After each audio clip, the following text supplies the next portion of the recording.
Hello and welcome into this week's RNN Diecast review right here on Racing News Now. As always, I'm your host, Garth Allen. Thank you once again for joining me today. If this is your first time catching a Racing News Now video, consider going down below to hit that subscribe button and ring the bell for notifications so you don't miss a thing going forward from RNN.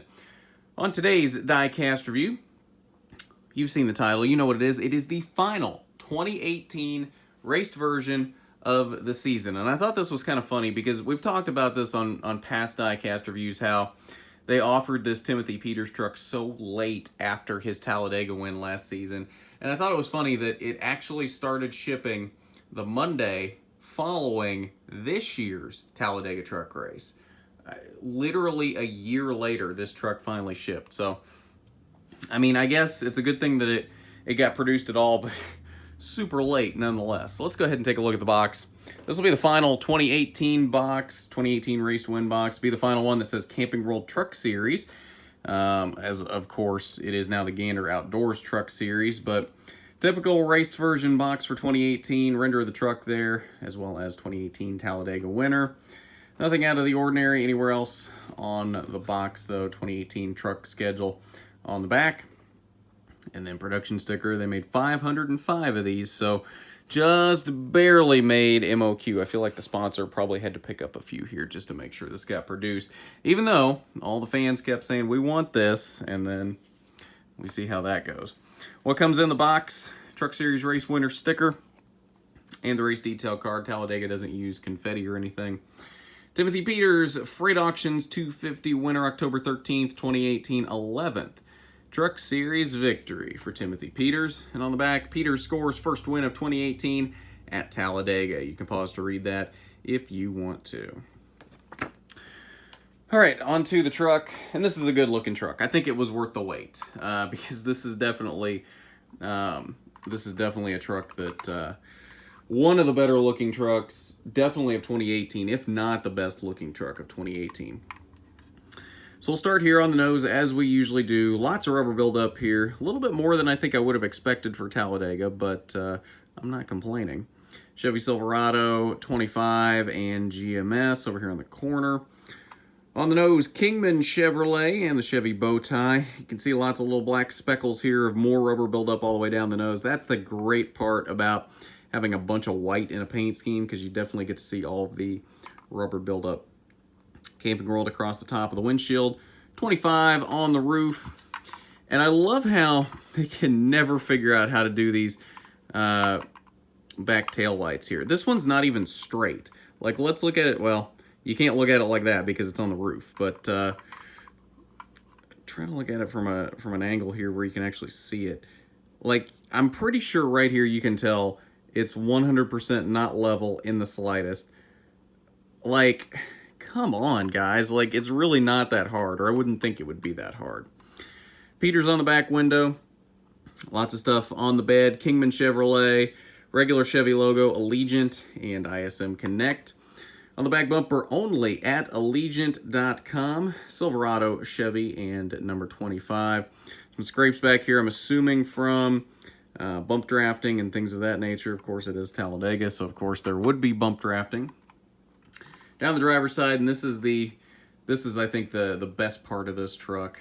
Not getting a lot of light over here. Let's see if we can change that around here.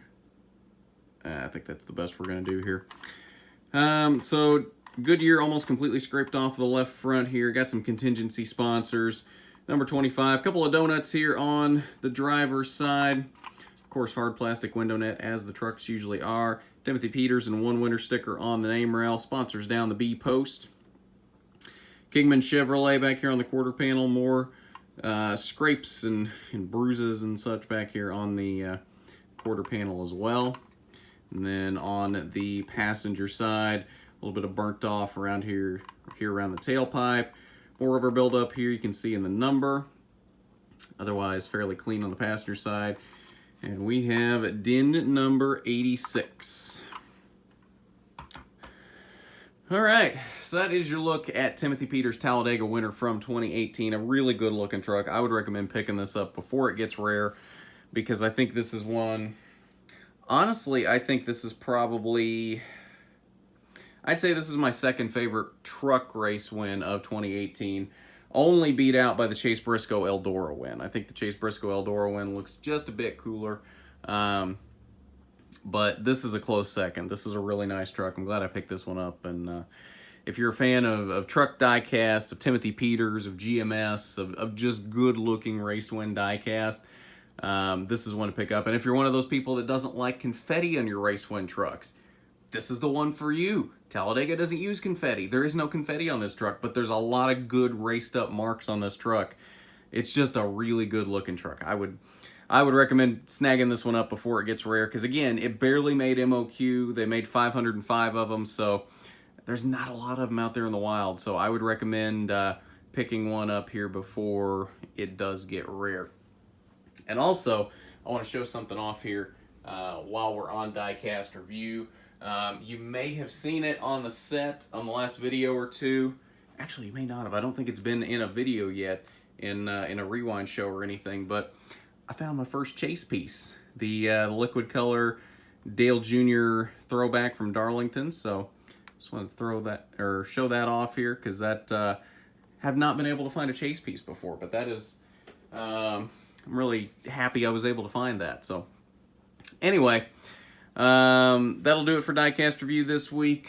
Martinsville coming up this weekend, trucks and cup action this weekend, as well as Kane West with their penultimate race from Kern County Raceway out there in Bakersfield, California. So we'll definitely have some stuff coming up for you this weekend. And actually, we do have an extra Diecast Review coming up later today. Another sort of special one here that did get sold on eBay this couple days ago, and I just wanted to do a quick Diecast review of it before it disappeared, and wasn't able to get a chance to do it. So look for that coming up here. Probably do it like we did last week with the extra one here coming up here in about an hour, about 1 o'clock this afternoon Eastern. So look for that coming up later. It'll be a cool one that I think you'll definitely want to see if you're into a little bit older stuff. And it's not too much older. I mean, we're talking like 5 years ago. Actually, probably almost 6 now, but you get the point. A little bit older, cool diecast nonetheless. So look out for that here around 1 o'clock this afternoon Eastern. So if you haven't done it already, you need to go down below, hit that subscribe button, ring the bell for notifications so you don't miss a thing going forward from RNN. While you're down there, why don't you hit that big thumbs up button if you like the video. It is much appreciated when you do. But at that, this has been the RNN Diecast Review. I'm Garth Allen for Racing News Now.